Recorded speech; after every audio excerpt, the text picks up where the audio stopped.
Bonsoir à tous et bienvenue si vous nous rejoignez sur la nouvelle chaîne ivoirienne. Alassane Ouattara a rencontré cet après-midi les évêques, une rencontre à huis clos qui s'est déroulée au palais présidentiel ce mercredi. Le président va-t-il se plier à leur doléance? C'est la grande question de ce rendez-vous. Début des enrôlements pour la CNI, 11 millions d'Ivoiriens sont appelés à s'enrôler. Nous sommes allés dans la commune d'Abobo constater l'affluence très faible pour cette deuxième journée d'enrôlement. Et puis, fin de la trêve en Libye, le port de Tripoli a été bombardé hier. Le gouvernement d'Union nationale se retire des négociations et accuse le maréchal Haftar. Le président Alassane Ouattara a rencontré ce mercredi les évêques, une rencontre à huis clos au palais présidentiel qui aura duré environ 1 heure. Au menu de cette rencontre, très certainement la situation sociopolitique qui se montre de plus en plus tendue dans le pays. À 8 mois des élections présidentielles, les évêques qui demandaient il y a pile 1 mois, on se rappelle, la libération des prisonniers politiques, des élections transparentes, équitables et inclusives, ainsi qu'un pacte de confiance entre les Ivoiriens.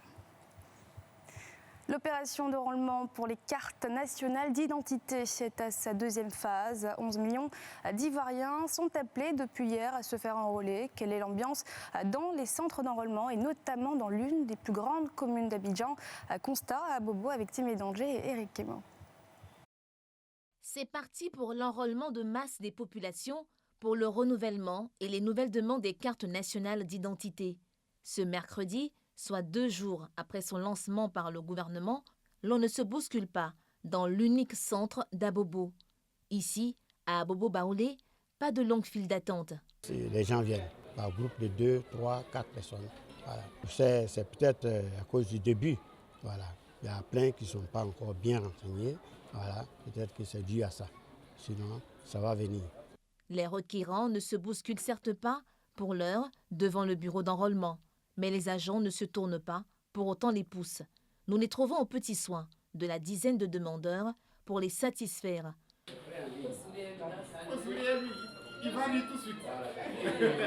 Le processus débute ici. De là, les demandeurs se présentent au box d'accueil. Là, selon le cas présenté, ils intègrent la file d'attente. Une attente bien souvent longue, liée à une défaillance technique de l'appareil d'enrôlement. La machine sur laquelle je suis là, c'est ce qui s'est produit. Je suis en train de le préparer. Dans le centre, des milliers de CNI produites attendent ceux qui en avaient fait la demande. Il s'agit des cartes des enrôlés de 2009 dans les différents centres de la commune d'Abobo et celles de ceux qui ont formulé les demandes de duplicata pour cause de perte et les nouvelles demandes formulées entre 2015 et 2019. Nous avons fait une estimation, nous étions à presque 25 000 cartes qui n'avaient pas été retirées. Voilà. Maintenant, concernant les nouvelles demandes et les duplicata, 35 à 40 000 cartes. Prêts à œuvrer au succès de l'opération, les agents appellent à la mobilisation des populations. Nous sommes là pour toute la population. Alors on les attend. Nous les invitons à venir nous voir, nous sommes ouverts à eux et nous sommes là entièrement à leur disposition. Les requérants ont un délai de 45 jours pour disposer de leur nouvelle CNI. Pour le renouvellement, il faut payer en ligne 5 000 francs CFA et se rendre dans un centre avec la CNI et le reçu de paiement. Pour toute nouvelle demande, il faut en plus du reçu se rendre dans le centre avec un extrait de naissance datant de moins de 6 mois et d'un certificat de nationalité de moins de 2 ans.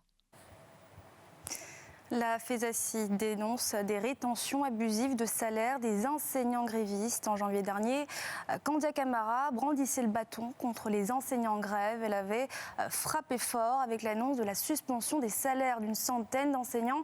La punition est donc entrée en vigueur fin janvier. Aucun salaire ne leur a été versé à leur grande surprise. Un coup de fouet qui pourrait même se poursuivre pour ce mois de février. Timé Danger et Eric Kimon. Le droit de grève et la liberté syndicale sont en danger à l'éducation nationale. C'est en somme l'analyse de la centrale syndicale FESACI. Ce mercredi, dans une déclaration lue par son secrétaire général fédéral, la centrale proteste contre la suspension des salaires des enseignants ayant déposé la craie dans les écoles du 28 au 31 janvier 2020. Cette mesure se veut, selon Mamadou Doya Traoré, une violation des textes qui régissent l'action syndicale. La Fédération des syndicats autonomes du Côte d'Ivoire dénonce le caractère abusif des sanctions ainsi prises et condamne la suspension injustifiée de leur salaire pour le mois de janvier 2020, car cela participe du non-respect des textes des principes de la liberté syndicale prônés par la Convention 87 de l'Organisation internationale du travail.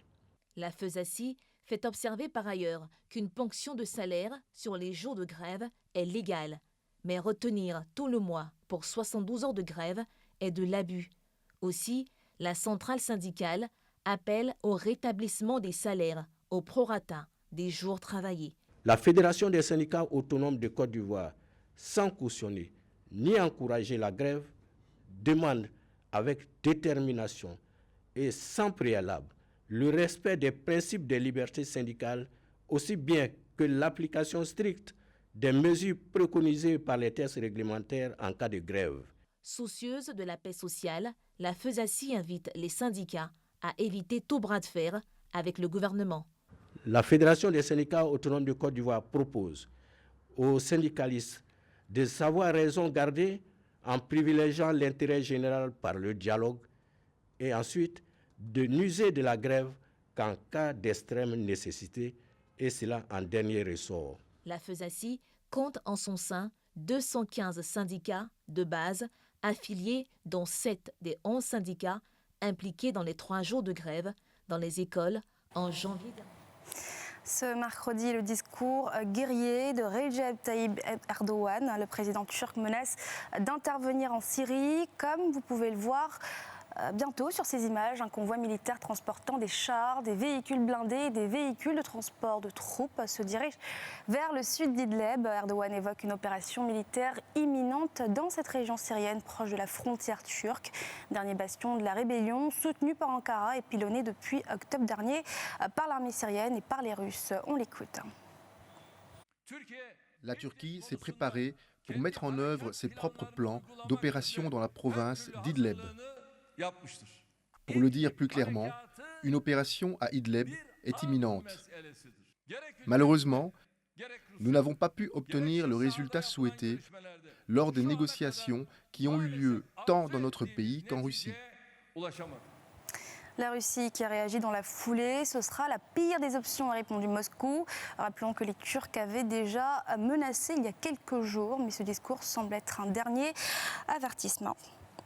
Et puis Russes et Turcs qui s'opposent aussi sur la Libye. La trêve vole en éclats. La journée d'hier a été particulièrement violente à Tripoli. Le port de la capitale a été bombardé. Le gouvernement d'Union nationale accuse le maréchal Haftar dans un communiqué. La suspension des pourparlers de paix est martelée. Yéli Traoré. Le gouvernement libyen, reconnu par l'ONU, accuse les forces du maréchal Haftar d'avoir attaqué le port de Tripoli et d'Al-Shab, un port secondaire. Dans un communiqué, il dénonce cette violence et annonce la suspension des pourparlers militaires jusqu'à l'adoption de mesures contre l'homme fort de l'Est libyen. Les Nations Unies avaient déjà annoncé dimanche une dégradation inquiétante de la situation sécuritaire dans le pays, avec de multiples violations du cessez-le-feu et de l'embargo sur les armes. Nous assistons à un conflit qui s'éternise et qui affecte sévèrement les civils dans tout le pays à une échelle que la Libye n'a jamais vue auparavant. Des dizaines de milliers de Libyens, en plus d'un nombre croissant de migrants et de réfugiés vulnérables, continuent d'endurer d'horribles épreuves et souffrances. L'émissaire de l'ONU pour la Libye, Ghassan Salamé, invite les pays occidentaux à aider les Nations Unies à contrôler le respect de l'embargo sur les livraisons d'armes dans ce pays. Tous ceux qui peuvent aider à surveiller les transferts d'armes sont les bienvenus, c'est ma position. Donc si l'opération s'appelle Sophia ou s'appelle autre chose, ce n'est pas mon problème. Si cela est fait par les Européens ou par d'autres, ce n'est pas non plus mon problème. Ce qu'il faut, c'est que les États membres des Nations Unies viennent à la rescousse de la mission et du Conseil de sécurité pour aider à surveiller les violations de l'embargo sur les armes. L'ONU qui accuse par ailleurs les puissances étrangères de continuer à livrer des armes aux groupes armés en Libye, malgré l'entrée en vigueur en janvier dernier d'un cessez-le-feu. Le pays vit une grave crise depuis que l'homme fort de l'Est libyen, le maréchal Khalifa Haftar, mène une offensive contre Tripoli où siège le gouvernement d'union nationale de Fayez al-Sarraj. Les affrontements ont causé la mort de milliers de personnes.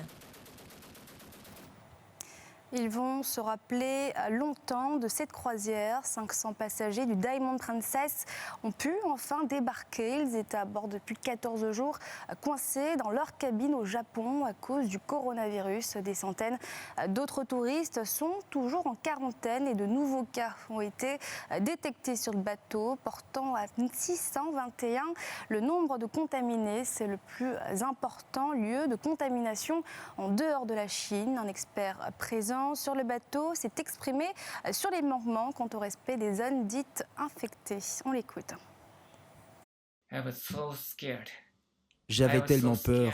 J'étais effrayé d'attraper le Covid-19 parce qu'il n'y avait aucun moyen d'affirmer où se trouvait le virus.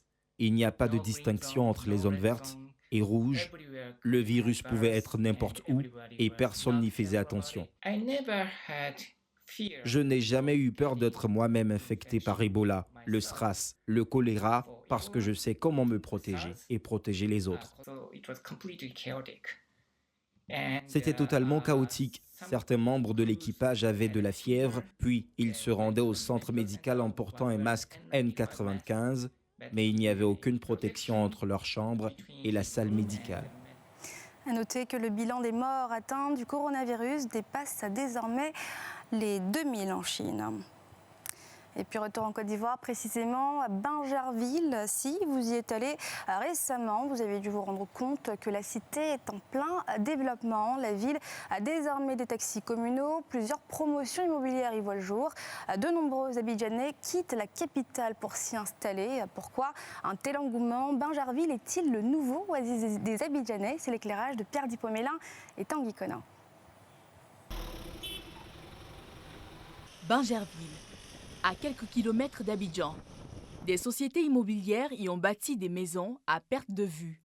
C'est la nouvelle destination des Abidjanais face à la pression foncière et le sempiternel problème de logement. Mohamed, arrivé dans la ville en 2008, fait le constat d'une constante mutation. Et quand je venais à Bingerville, c'était pas comme aujourd'hui. Il y a eu un grand changement.